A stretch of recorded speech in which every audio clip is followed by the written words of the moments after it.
Good morning. I hereby call to order this 14th meeting of the Pennsylvania Public Utility Commission for the year 2024. We welcome everyone joining us here in the room today, as well as those joining us on the live stream. Before we begin, as you'll notice, we have a little different look here on the bench today, different order. And quick civics lesson, one of the things I never realized is why we have the order here. So the way the bench is set up here at the PUC, the chair always sits in the middle. The vice chair sits to the first seat to the right of the chair. And then the member with the longest remaining term sits farthest to the left. Member with the next longest term sits farthest to the right. And then the third member with the longest serving term sits immediately to the left. So with that, we welcome our newest returning commissioner. Commissioner Yanora was confirmed last week for another 5-year term with the commission. So congratulations, Commissioner, and welcome back. And look forward to working with you over the next 5 years.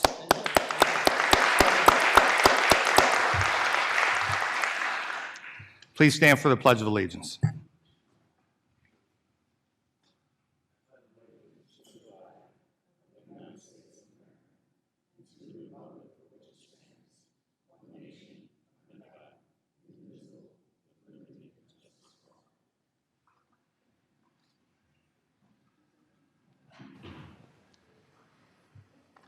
At today's meeting, which is open to the public, the Commission will act on various matters. Since adequate forums have been made available for the public's participation in cases before the Commission, there is no opportunity for the public to address the Commission at this public meeting. Public meeting motions, statements, and video will be available on the Commission's website later today. The first matter on this morning's agenda is the approval of the minutes of the meeting of August 22nd, 2024. I would like to recognize Commissioner Coleman as the editor of the minutes. Commissioner Coleman. Thank you, Chairman. I have reviewed the minutes of the August 22, 2024 meeting, and I move they be approved as presented. Heard the motion by Commissioner Coleman. Is there a second? Second. Seconded by Vice Chair Barrow. Any discussion? Hearing none. All those in favor, please say aye. Aye. Aye. Those opposed, no. The ayes have it, and the minutes are approved by a vote of 5-0. As you may notice, Secretary Chiavetta is not with us here today. In her absence, I will be leading us through the agenda. So let us begin on page 1 with matters presented by Director Hafner and the Office of Special Assistance. I move for consideration the proposed opinion and order in the petition filed by the PECO Energy Company Gas Division. Is there a second? Second. Seconded by Commissioner Zerfas. Any discussion? Chairman, I have a statement. Vice Chair Barrow. Thank you. This is the remand of the Township of Marple versus PUC. PECO previously sought, and we granted, a zoning exemption under Section 619 of the Municipal Planning Code to site 2 buildings at a compressor station. In our previous review of the matter, the Commission stated that it was not empowered under Section 619 to evaluate the various aspects of the environmental impact of the project, and that we deferred those determinations to those agencies with the jurisdiction over environmental impacts, including PADEP. The Commonwealth Court remanded the case to us because it disagreed with our level of review of the environmental aspects of the project. And the court stated that the Commission should have considered the township's concerns regarding potential explosions, noise, and emissions from the station's buildings. And the court further held that a Section 619 proceeding is constitutionally inadequate unless the Commission completes an appropriately thorough environmental review of a building siting proposal. I believe that the record in the remanded proceeding clearly satisfies the mandate of the Commonwealth Court, as well as our state's constitution's Environmental Rights Amendment. The ALJ took testimony on all environmental matters identified in the appeal and more. The ALJ weighed the credibility of the testimony, evaluated the testimony, in the context of regulations by our sister environmental agencies, and determined that the siting remained reasonably necessary for the convenience or welfare of the public. In the future, it will be important that parties present this evidence from the outset and that the Commission carries out a thorough analysis of that evidence in rendering its decisions. All utilities should also engage with affected communities regarding the reasons that projects are needed so that delay in the provision of reliable and necessary utility service is minimized to the extent possible.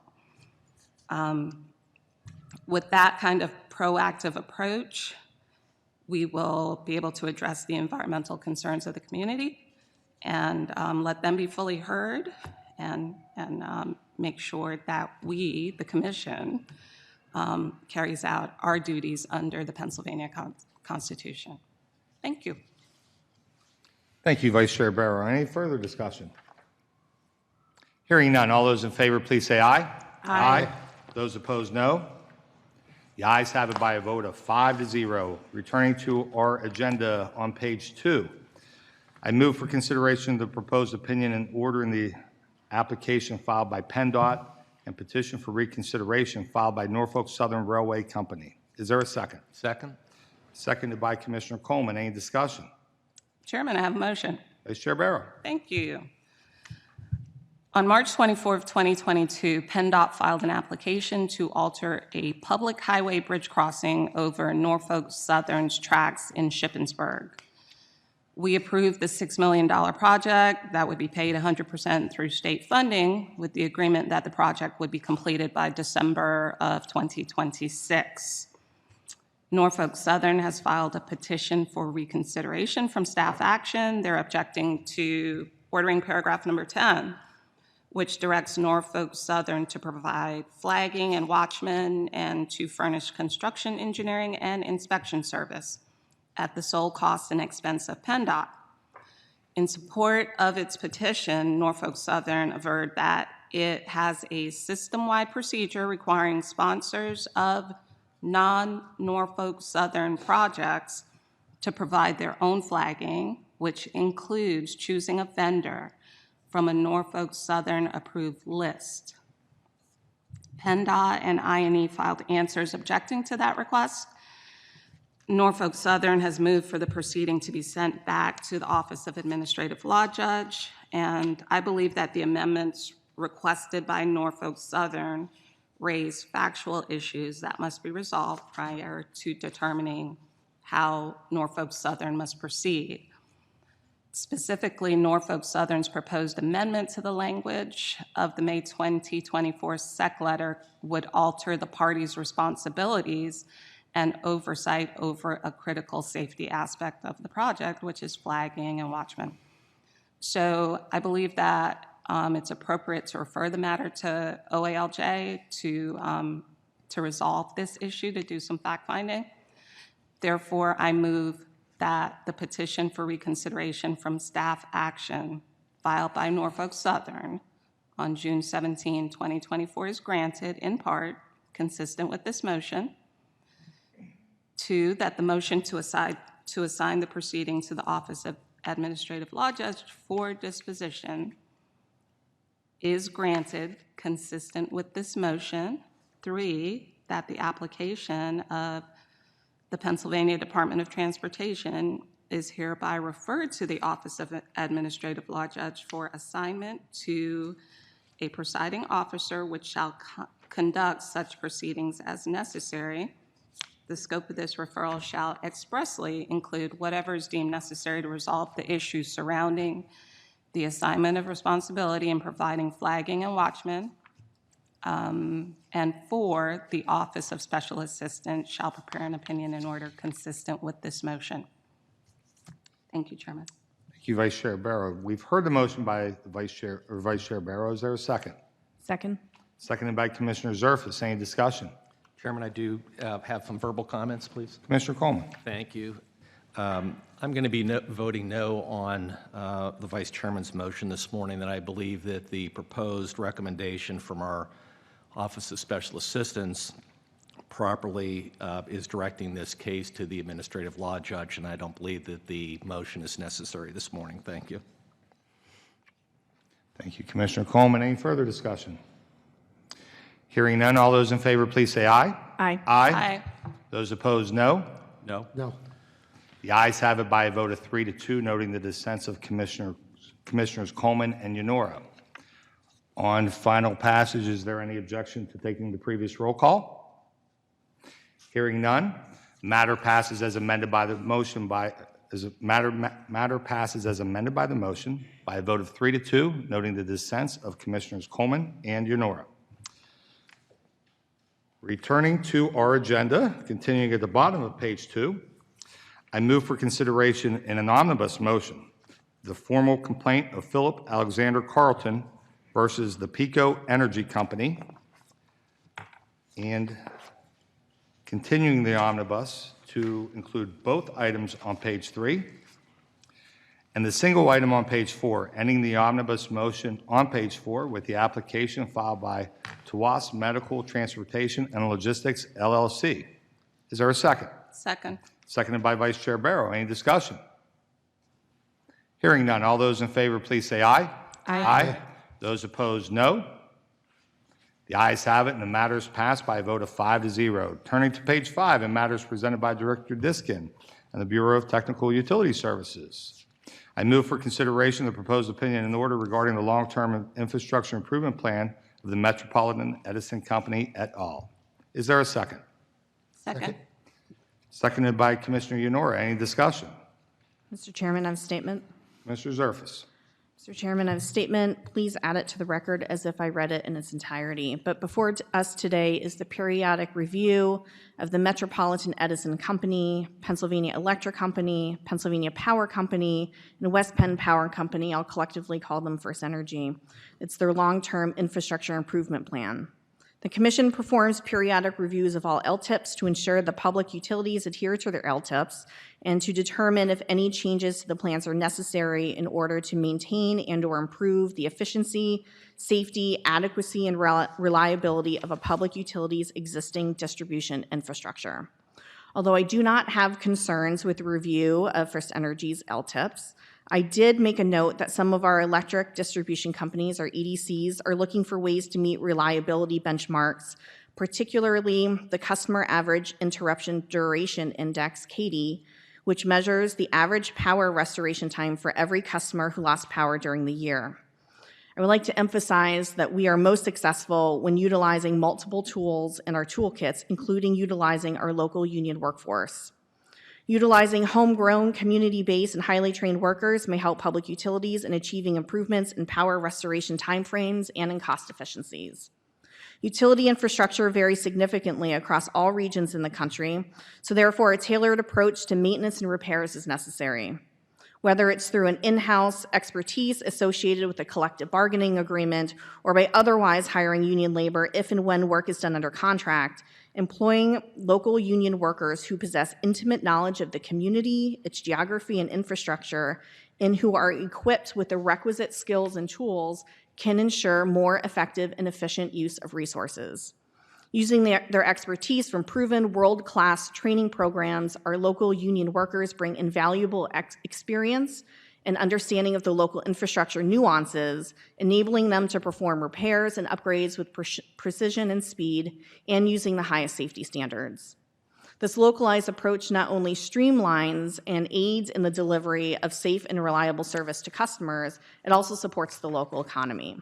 So I encourage all public utilities, if you're not already doing it, to tap into the highly skilled workforce we have right here in Pennsylvania whenever possible. Thank you. Thank you, Commissioner Zerfus. Any further discussion? Hearing none, all those in favor, please say aye. Aye. Those opposed, no. The ayes have it by a vote of 5 to 0. Continuing at the bottom of page 5, I move for consideration in an omnibus motion the remaining item on page 5, the proposed tentative order canceling the licenses of certain electric generation suppliers, and continuing the omnibus motion to include both items on page 6 and both items on page 7, ending the omnibus motion with a letter of notification filed by the Keystone Application Transmission Company. Is there a second? Second?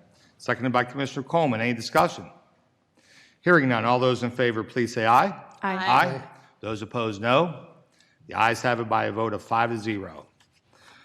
Turning to page 8, and matters presented by Chief Counsel Screven and the Law Bureau.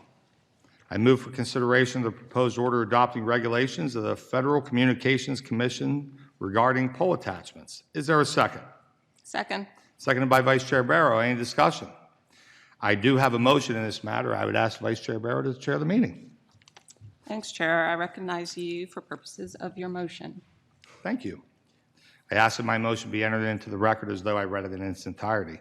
In this matter, the Commission considers the adoption of 2 regulations recently promulgated by the Federal Communications Commission regarding pole attachments as our own. The federal changes became effective on July 25th, 2024.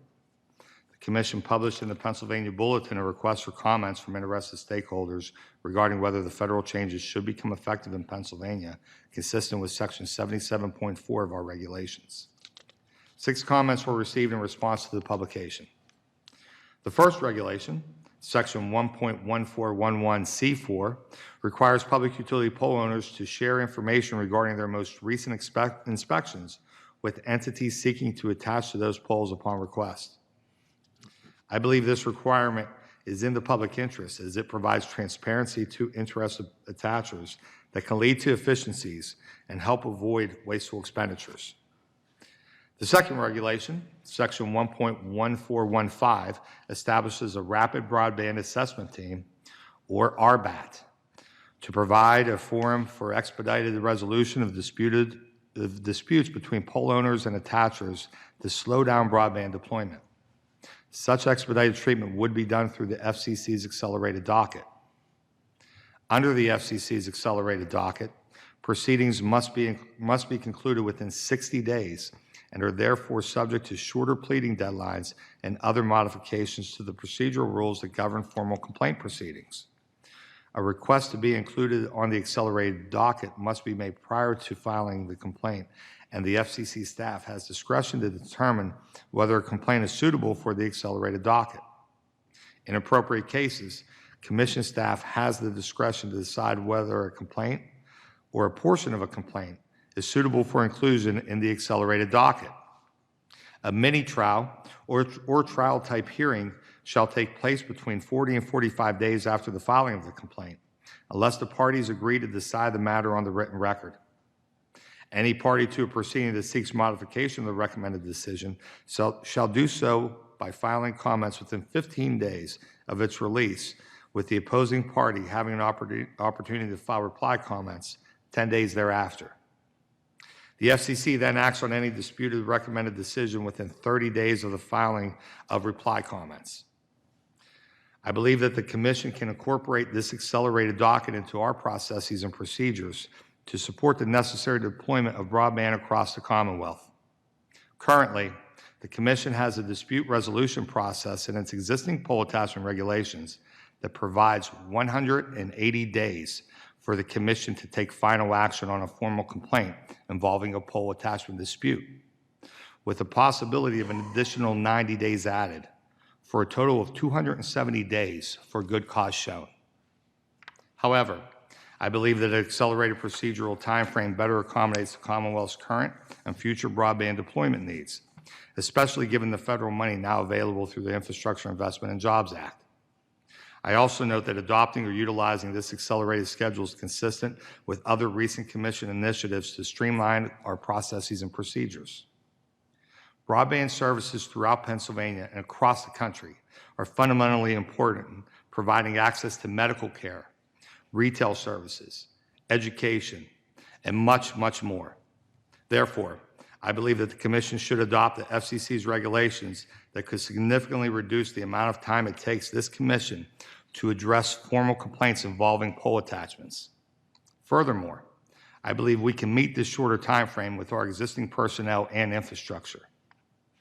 I believe adoption of the FCC's 2 new regulations, including establishing the RBAT, still ensures and protects the due process rights of all affected parties while recognizing the need to provide essential telecommunications and internet service to the unserved and underserved areas of the Commonwealth as expeditiously as possible.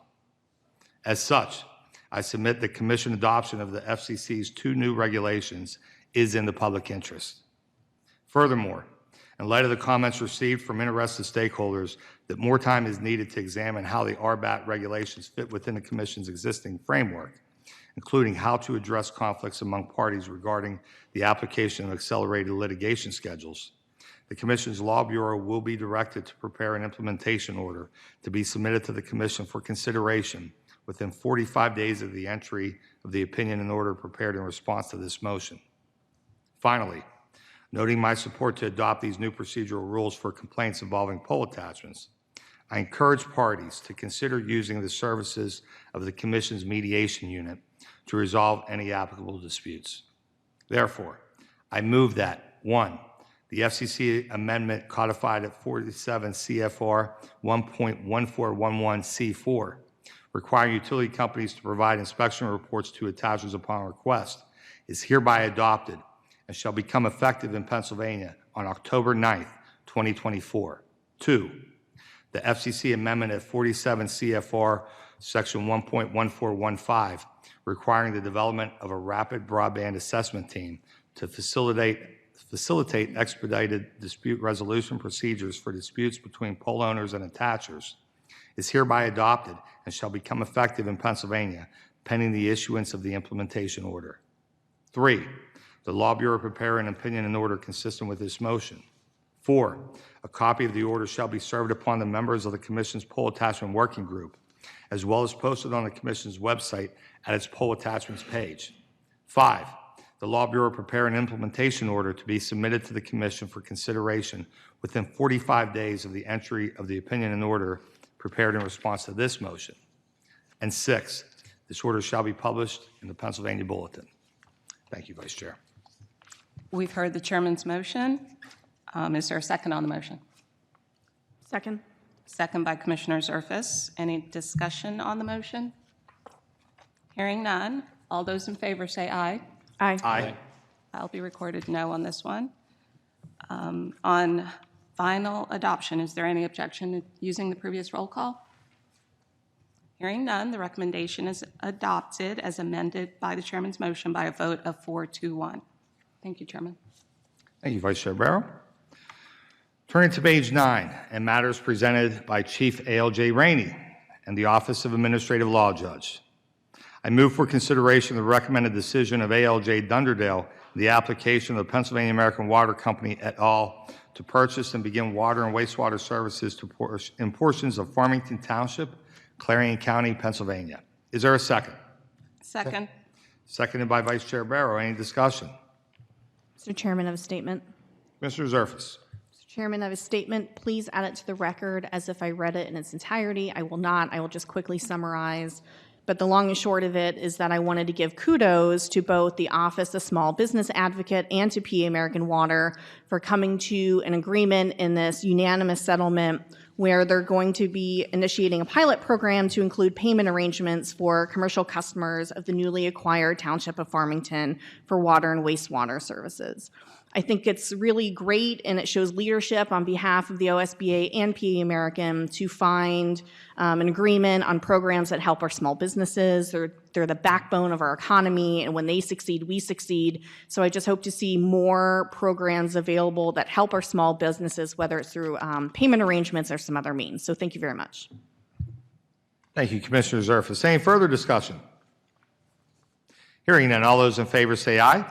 Aye. Those opposed, no. The ayes have it by a vote of 5-0. Returning to our agenda on the bottom of page 9, I move for consideration the initial decision of A.L.J. Brady in the formal complaint of Hassan Gamble versus the Philadelphia Gas Works. Is there a second? Second. Seconded by Commissioner Coleman. Any discussion? I do have a statement in this matter. I am going to submit my statement to the record for its inclusion. Any further comments? Hearing none, all those in favor, please say aye. Aye. Aye. Those opposed, no. The ayes have it by a vote of 5-0. Turning to page 10, I move for consideration the initial decision of Special Agent Roscoe in the formal complaint of BLR Properties, LLC, care of Reginald Bell versus the Philadelphia Gas Works. Is there a second? Second. Seconded by Vice Chair Barrow. Any discussion? Chairman, I have a statement. Vice Chair Barrow. Thank you. This is a complaint filed by BLR Properties. They are a management company. And the complaint is that PGW terminated gas service to one of its tenants for non-payment, and that they later removed the meter after discovering theft of service. BLR alleged that notice and termination should have proceeded differently because they signed up for PGW's landlord cooperation program. PGW filed preliminary objections requesting dismissal of the complaint and arguing that the commission does not have jurisdiction over the landlord cooperation program, the LCP. Just some history on the case. The record shows that gas was turned off at the curb in April of 2019 due to non-payment. And the evidence also showed that PGW did not complete a curb valve safety check until May of 2022. That is 3 years later, 3 years after they turned off service. At that time, PGW turned off the gas at the curb valve and installed an anti-theft device. When PGW visited the address again 6 months later, October of 22, it discovered that the meter had been tampered with, and it also removed that meter. PGW did not provide any notice to BLR Properties prior to terminating service or removing the meter from the property, and that's where the complaint came in. I disagree with the ALJ's conclusion that because the landlord cooperation program is a contract for private services, that the commission has no jurisdiction over the program. The allegation in the formal complaint regarding the LCP should not have been dismissed on preliminary objections. The landlord cooperation program is a service voluntarily provided by PGW to benefit landlords who often are PGW customers. And it falls within the ambit of Section 1501 of the code, which requires that public utilities provide reasonable service. So a fact-finding regarding PGW's obligations under that program was merited. Additionally, I want to emphasize to PGW and also just a request to all of our natural gas distribution companies the importance of routinely monitoring their facilities. 3 years should not have gone by, even though that account was dormant. Theft of service happens, and this is gas, so it's not just a dollars and cents issue. It is a gas safety issue. So just really strongly asking that when the accounts are dormant, you still got to go out and check the facilities. Thank you. Thank you, Vice Chair Barrow. Is there any further discussion? Hearing none. All those in favor, please say aye. Aye. Aye. Those opposed, no. No. The ayes have it by a vote of 4-1, noting the dissent of Vice Chair Barrow. That concludes our regular agenda. Now turning on to our carrying agenda. On page 1 of the carrying agenda, in a matter presented by the Office of Special Assistance, I move for consideration the proposed opinion and order in the application filed by PennDOT and petitions filed by CSX Transportation. Is there a second? Second? Second by Commissioner Coleman. Any discussion? Mr. Chairman, I have a conflict statement. Mr. Zerfus. Before joining my staff, Sharice Collins was the presiding administrative law judge on this case. Please know that she has not advised me. Thank you. Any further discussion? Hearing none. All those in favor, please say aye. Aye. Those opposed, no. The ayes have it by a vote of 5-0. That concludes all agenda items to be considered today. But before we adjourn, I would like to recognize Commissioner Zerfus for remarks on Hispanic Heritage Month. Commissioner Zerfus. Thank you, Mr. Chairman. Each September during Hispanic Heritage Month, we celebrate the rich and diverse cultures of the nation's Latino community, which is the fastest growing minority community in Pennsylvania, totaling 1.1 million people in the Commonwealth. As part of a proclamation by Governor Josh Shapiro recognizing Hispanic Heritage Month, we honor the significant contributions and achievements of our American and Pennsylvanian Hispanic and Latino communities in medicine, law, business, technology, civic engagement, government, and culture. I would like to highlight some Hispanic American scientists and engineers who made and are still making important contributions to our energy industry, including in the areas of science, technology, engineering, and math, also known as STEM. Luis Alvarez was a physicist whose research included particle physics, radar, and nuclear science. He developed multiple radar systems during World War II, worked on the Manhattan Project, and was involved in the development of a liquid hydrogen bubble chamber, which enabled detection of subatomic particles. Ellen Ochoa is an astronaut and engineer. She was the first Hispanic woman in space on the Space Shuttle Discovery in 1993. She logged almost 1,000 hours in orbit and went on to serve as the director of NASA's Johnson Space Center. Albert Baez is a physicist who studied X-ray optics, both microscopic and telescopic, and co-developed the X-ray reflection microscope. Sabrina Gonzalez-Pasterski is a physicist whose research led to the discovery of the spin memory effect for evaluating the effects of gravitational waves. She also was named to several top 30 under 30 lists, is dubbed the next Einstein, and is an advocate for girls in STEM. These are just a few of the notable Hispanic Americans who have been influential of our history. Many more have shared their talents with us in arts and entertainment, business and finance, government and politics, literature and journalism. So I encourage you to join me in recognizing Hispanic Heritage Month, which will be celebrated September 15th through October 15th. Thank you. Thank you, Commissioner Zerfus.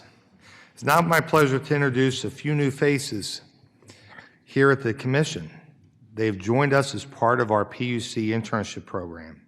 If you are here in the audience with us today, I would ask that you please stand when I call your name. Mimi Chi has joined our Bureau of Administration in MIS.